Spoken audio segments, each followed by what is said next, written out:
Hello, good afternoon to all of you. आज हम start कर रहे हैं +2 ऑर्गेनिक केमिस्ट्री। और ऑर्गेनिक केमिस्ट्री का बेटा फर्स्ट चैप्टर है haloalkanes and haloarenes. Haloalkanes means halogen plus alkane. ठीक है। क्लासिफिकेशन ऑफ हैलोजन कंपाउंड्स है। तो बेटा क्लासिफिकेशन जो है वो इन हैलोजन कंपाउंड्स की हम दो तरीके से करते हैं, two types. One is aliphatic and second one is aromatic. ठीक है। और ये जो बेटा एलिफेटिक है ये तीन तरीके से होती है। First one is hello alkanes.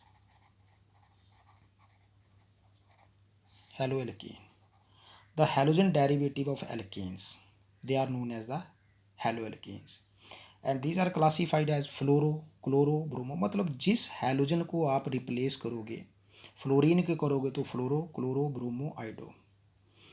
जैसे ये हमारे पास एल्केन है, अगर मैं यहाँ से एक एच को रिप्लेस करके यहाँ बेटा सी एल लगाता हूँ तो this is mono halogen derivative.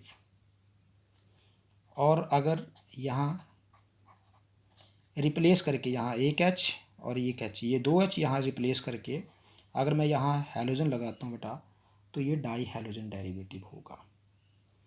तीन करूँगा तो बेटा try halogen, tetra halogen derivative. जहाँ तक हम हाइड्रोजन को रिप्लेस करके क्लोरीन हैलोजन ऐड कर सकते हैं वो सारे के सारे बेटा आपके हैलो एल्केन्स होंगे। तो हैलो एल्केन्स को क्या बोल सकते हैं? The mono halogen derivative of alkane, they are known as alkyl halide. कैसे बनते हैं? The general formula CnH2n+1 into X। This is the general formula of haloalkane, not alkane but haloalkane, where n is equal to 1 2 3 and so. कैसे बनते हैं बेटा? These are obtained by the replacement of, this is alkane, replacement of this H, ठीक है, और addition करेंगे हम halogen की RX and they are known as alkyl halide. Haloalkane को बेटा हम एल्काइल हैलाइड भी बोलते हैं, मीन्स R एल्काइल है और X जो है वो हैलाइड है। Now these alkyl halide they are classified into three types, 1 degree, 2 degree and 3 degree. Primary alkyl halide, secondary alkyl halide and tertiary alkyl halide. इनकी जो क्लासिफिकेशन है बेटा वो डिपेंड करती है हैलोजन एटम जो है वो कैसे अटैच है, किस पोजीशन के ऊपर अटैच है। जैसे आपके पास बन जाता है CH3 CH2 Br, तो यहाँ हैलोजन जो है जिस कार्बन के साथ अटैच है वो एक ही कार्बन के है। ठीक है, CH3 CH Cl और ये CH3 यहाँ ये कार्बन दो कार्बन के साथ अटैच है। ये बेटा ये प्राइमरी होगा, ये सेकेंडरी होगा और टर्शरी करेंगे तो तीन कार्बन के साथ ये 1 2 एंड 3, ये बेटा आपका टर्शरी होगा। बॉन्ड लाइन स्ट्रक्चर में अगर हम करेंगे तो लाइक दिस, जैसे ये Br है, ये Br है और ये आपका Br। 1 डिग्री कार्बन जो है ये दो कार्बन से है, 2 डिग्री और ये 3 डिग्री टर्शरी कार्बोकेटाइन होगा। ये थे आपके aliphatic halogen compounds, haloalkanes. Second आते हैं बेटा हैलो एल्कीन्स।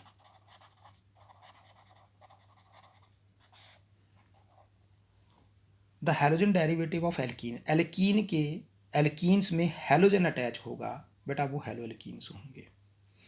इनका जो जनरल फार्मूला है दैट इज CnH2n-1 साथ में X, ये फार्मूला बनेगा। और इस फार्मूले के साथ अगर हम कंपाउंड बनाना चाहेंगे तो इनके कंपाउंड आएंगे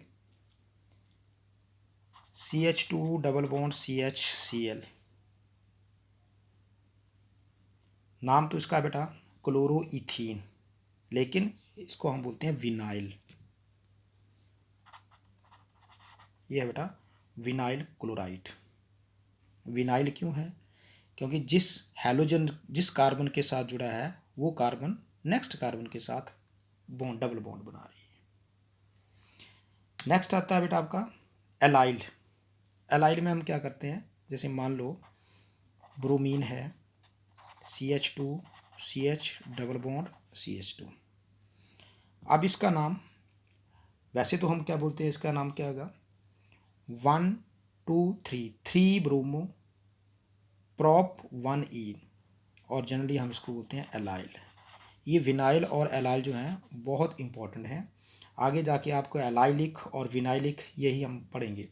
जितने भी अभी आपने पहले कार्बोकेटाइन कार्बोनेन ये पढ़े होंगे, तो उनकी जो रिएक्टिविटी और स्टेबिलिटी है वो हम एलाइलिक और विनाइलिक में पढ़ते हैं। तो वो ये है बेटा विनाइल ब्रोमाइड।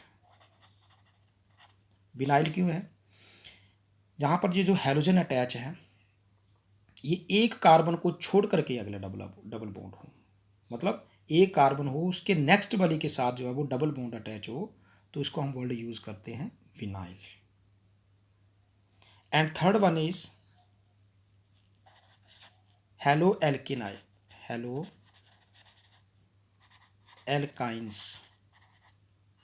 नाम से पता चल रहा है बेटा YNE है, तो यहाँ ट्रिपल बॉन्ड होगा। इसका जनरल फार्मूला ध्यान रखना बेटा, CnH2n-3 ये इसका जनरल फार्मूला होगा।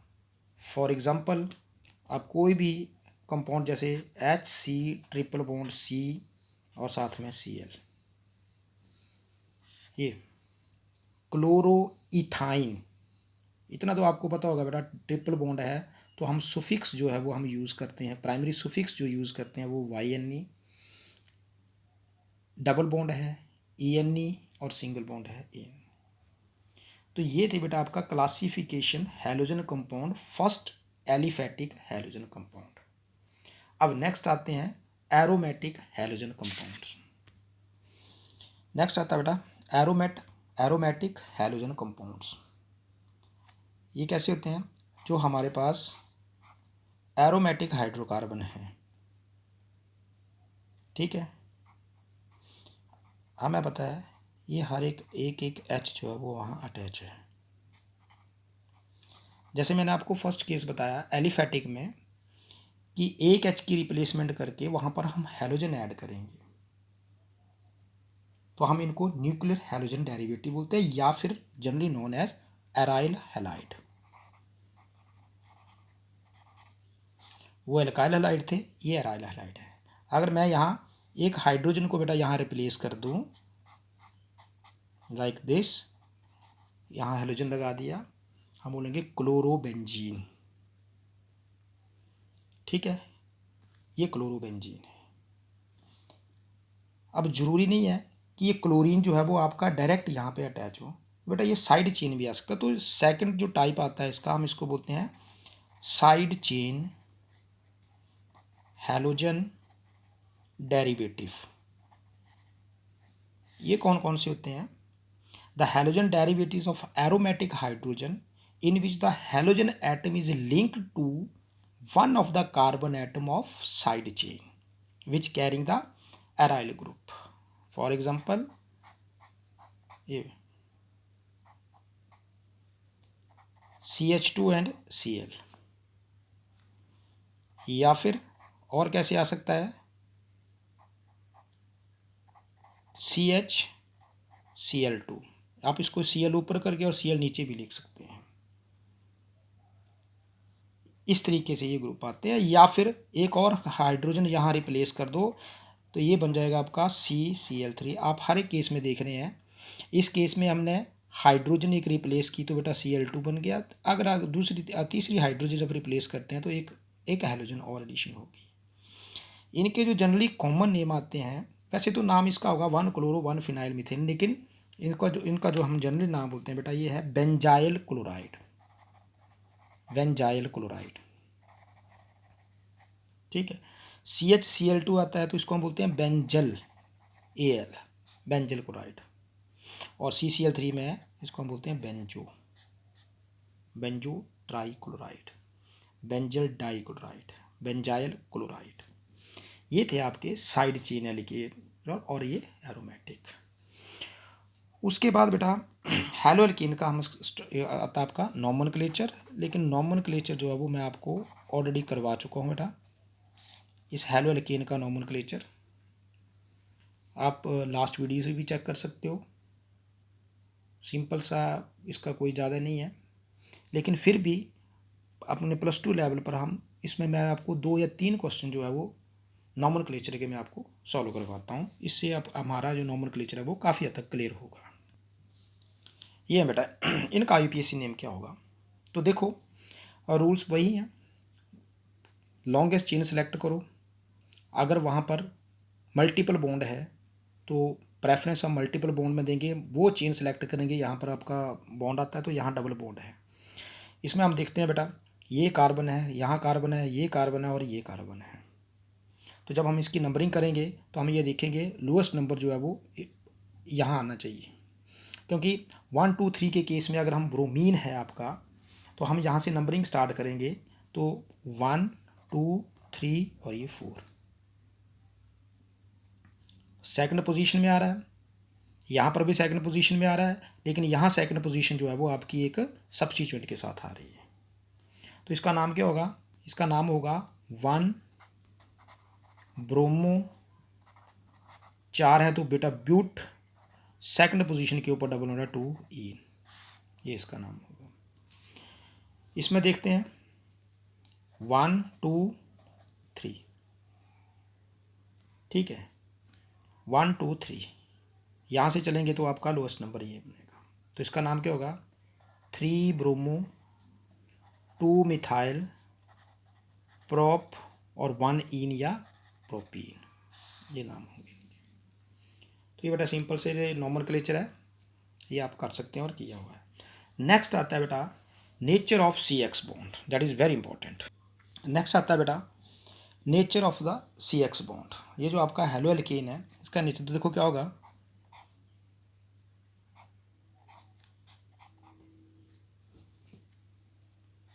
ये बेटा हैलोजन है, ये हैलोजन है और ये एल्कीन है। अब इसके बॉन्ड का नेचर कैसे होगा, ये डिपेंड करेगा इलेक्ट्रोनेगेटिविटी डिफरेंस के हिसाब से। कार्बन और हैलोजन के बीच में कितना इलेक्ट्रोनेगेटिविटी डिफरेंस है वो मायने रखेगा, the shared pair of electron. अब हम देख रहे हैं ये हैलोजन है तो बेटा दूसरे तरीके से हम बोलेंगे कि ये एक पोलर कोवलेंट बॉन्ड है। पोलर किस लिए है, क्योंकि जो हैलोजन है हमारा ये हाईली इलेक्ट्रोनेगेटिव है, इसके ऊपर जो नेगेटिविटी है बेटा इसकी बहुत ज़्यादा नेगेटिव होती है। क्योंकि हम पीरियोडिक टेबल में हम देखते हैं ये हैलोजन फैमिली जो है ये सबसे छोटा साइज़ होता है, स्मॉल साइज़ है, और जितना कम साइज़ होगा और उतनी ज़्यादा हाईली इलेक्ट्रोनेगेटिव है, और कार्बन जो है वो इसके कंपेयर में गेट है पॉजिटिव चार्ज। एक्चुअली क्या है, ये जो बॉन्ड पेयर है ये बॉन्ड में शेयर्ड पेयर इलेक्ट्रॉन होते हैं। जो जितना ज़्यादा इलेक्ट्रोनेगेटिव होगा उसके पास जो है वो इलेक्ट्रॉन शेयर उतना ही ज़्यादा होगा। ऐसा करने से क्या होगा, इनमें पोलैरिटी जनरेट होती है, पोलैरिटी जनरेट होगी किसके कारण, जितना ज़्यादा इनके बीच में इलेक्ट्रोनेगेटिव डिफरेंस होगा। अब ये जो बॉन्ड है बेटा नेचर ऑफ CX बॉन्ड की हम बात कर रहे हैं, ये डिपेंड करेगा बेटा इस X के ऊपर, इस X फैक्टर के ऊपर डिपेंड करेगा। तो इसमें 3 चीज़ें हैं बेटा, bond length, bond dissociation energy और डाइपोल मोमेंट। तीनों हम एक एक करके हम इसमें डिस्कशन करेंगे। एक्चुअली क्या होगा, पहले अगर हम बॉन्ड लेंथ की बात करते हैं तो C और अगर F है, मतलब कार्बन के साथ जो है वो अगर फ्लोरीन, यहाँ अगर हम फ्लोरीन लेते हैं तो फ्लोरीन जो है वो साइज़ में बहुत छोटा होता है। C क्लोरीन की बात करते हैं तो क्लोरीन का साइज़, क्योंकि जब हम डाउन द ग्रुप जाते हैं साइज़ जो है वो इंक्रीज़ करता है। फिर अगर मैं बोलूँ यहाँ पर CBr है तो आप देख रहे हैं मैं इस तरीके से एंगल आपको ये बना रहा हूँ ताकि आपको पता चले कि ये साइज़ में कौन बड़ा है किसका साइज़ छोटा है।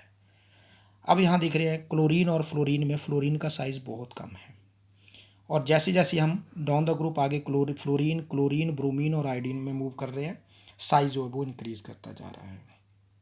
इट मीन्स क्या होगा, बॉन्ड लेंथ इंक्रीज करेगी, और बॉन्ड लेंथ का जो आपका ऑर्डर होगा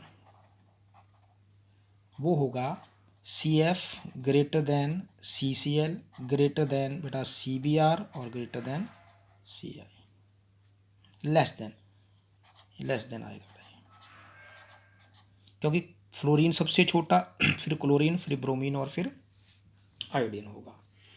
और इनमें जो बेटा बॉन्ड डिसोसिएशन एनर्जी है, बॉन्ड डिसोसिएशन एनर्जी क्या होगी, जितना साइज छोटा होगा, बॉन्ड लेंथ जितनी कम होगी, बॉन्ड डिसोसिएशन एनर्जी आपकी उतनी ही ज़्यादा होगी।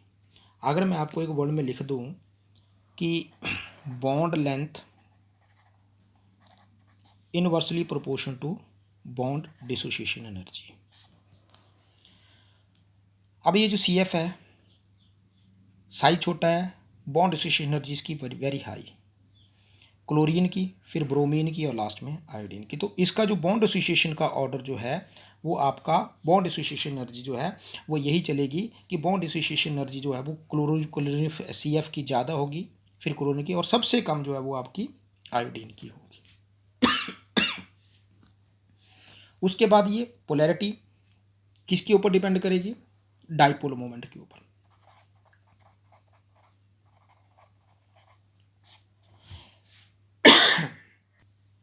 नेक्स्ट केस आता है बेटा डाइपोल मोमेंट। इसमें डाइपोल मोमेंट है CCl greater than CF than CBr और देन CI। अब आप देख रहे हैं डाइपोल मोमेंट का जो ऑर्डर है वो आपका कुछ एक्सेप्शनल केसेस बन रहा है। यहाँ बॉन्ड लेंथ में और बॉन्ड एसोसिएशन एनर्जी में फ्लोरीन और आयोडीन थे, लेकिन यहाँ पर जो क्लोरीन है बेटा, उस क्लोरीन की डाइपोल मोमेंट जो है वो ज़्यादा होती है, फिर आपका क्लोरीन फ्लोरीन आता है, फिर ब्रोमीन आता है और फिर आयोडीन आता है। ऐसा क्यों है? ऐसा बेटा इसलिए है क्योंकि जो डाइपोल मोमेंट होती है, डाइपोल मोमेंट है, ये होती है mu is equal to distance into charge और चार्ज इनटू डिस्टेंस। हम डाइपोल मोमेंट जो है वो बेटा डिसाइड करते हैं मॉलिक्यूल्स के कितना साइज़ है, डिस्टेंस का मतलब होता है बेटा साइज़, और चार्ज कितना उसके पास चार्ज है। चार्ज बोले तो आप ये याद रख लो, चार्ज इज इक्वल टू या प्रोपोर्शनलिटी इलेक्ट्रोनेगेटिविटी। इलेक्ट्रोनेगेटिविटी मतलब क्या होगा, जब हम डाइपोल मोमेंट निकालेंगे और हमें पता है कि चार्ज कितना चाहिए, तो देखो जो एलिमेंट जितना हाईली इलेक्ट्रोनेगेटिव होगा इसका मतलब है उसके ऊपर उतना ही ज़्यादा चार्ज होगा। ठीक है, और हम देख रहे हैं फ्लोरीन जो है वो मोर इलेक्ट्रोनेगेटिव है, तो इसका मतलब क्या होगा, इन सब के केस में फ्लोरीन के ऊपर चार्ज ज़्यादा होगा। अब डाइपोल मोमेंट जब हम निकालेंगे तो हम फर्स्ट केस में हम क्या देख रहे हैं बेटा, मैं फर्स्ट केस आपका फ्लोरीन का ले रहा हूँ। तो फ्लोरीन का जो म्यू है इसमें क्या है, चार्ज फ्लोरीन का बड़ा ज़्यादा है, चार्ज इंक्रीज कर रहा है, लेकिन जो डिस्टेंस है ये डिस्टेंस डिक्रीज कर रहा है क्योंकि ये बहुत छोटे स्मॉल इन साइज है। अगर मैं CCl की बात करूँ तो CCl में बेटा जो आपका म्यू है, म्यू का मतलब जो चार्ज है, चार्ज है इस क्लोरीन के ऊपर, इलेक्ट्रोनेगेटिव है, तो मतलब चार्ज ठीक है ज़्यादा भी है लेकिन फ्लोरीन से थोड़ा कम है, लेकिन डिस्टेंस जो है वो डिस्टेंस इस फ्लोरीन से थोड़ा ज़्यादा है। और बाकी ब्रोमीन का, तो ब्रोमीन में आपका चार्ज बहुत कम है, आयोडीन है, आयोडीन का चार्ज उससे कम है। तो इन सब से ये देखा जाता है कि the negative charge on the fluorine atom is much higher than that of the chlorine atom, but due to the small size of fluorine as compare to chlorine the CF bond distance is too small. ये जो CF का distance है इस chlorine के distance से बहुत कम है, और इसलिए इसकी जो डाइपोल मोमेंट है बेटा हम वो CCl के डाइपोल मोमेंट में देते हैं। एक्चुअली क्या है, ये एक एक्सपेरिमेंटल प्रूफ है, नहीं तो अगर रियलिटी में देखा जाए तो जब हम बेटा म्यू निकालते हैं तो जो mu is equal to q into d है, तो बेटा इसमें हम डी जो है, डी को हम नेग्लेक्ट करते हैं, डिस्टेंस इसमें मायने नहीं रखता है, क्योंकि डिस्टेंस क्या होता है बेटा, डिस्टेंस तो ऑलरेडी 10⁻⁻⁶ नैनोमीटर में होता है, तो वेरी वेरी स्मॉल है।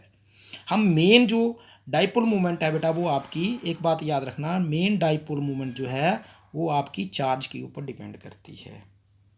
लेकिन इस केस में ये जो आपका एक्सपेरिमेंटली प्रूफ है कि जो डाइपोल मोमेंट होगी वो क्लोरीन की इस फैक्टर के ऊपर उन्होंने डिसाइड किया है, क्योंकि ये इस क्लोरीन के ऊपर तो चार्ज भी होता है और थोड़ा बहुत जो है वो डिस्टेंस भी क्रिएट होता है, इसलिए जो डाइपोल मोमेंट है बेटा CCl की हमेशा ज़्यादा होती है और CFCbr की आती है। तो ये था बेटा आपका कि जो CX, और दूसरी बात CX है तो इसका मतलब ये sp3 हाइब्रिडाइजेशन है। CX में इसमें कौन सी sp3 हाइब्रिडाइजेशन है, ये नेचर है। तो जो पोलैरिटी बेटा क्रिएट हो रही है वो आपकी इस एक्स के ऊपर आ रही है, पोलर बॉन्ड बन रहा है, तो इस पोलर के साइज़ के ऊपर ज़्यादा डिपेंड करेगा, कितना इलेक्ट्रोनेगेटिव है, कब ये बॉन्ड बनाएगा, कितनी बॉन्ड एसोसिएशन एनर्जी होगी, कितनी डाइपोल मूवमेंट क्रिएट करेगा, this is the nature of your CX bond. तो ये था आज का आपका टॉपिक। कल हम पढ़ेंगे methods of preparation of haloalkane. Good bye, keep watching.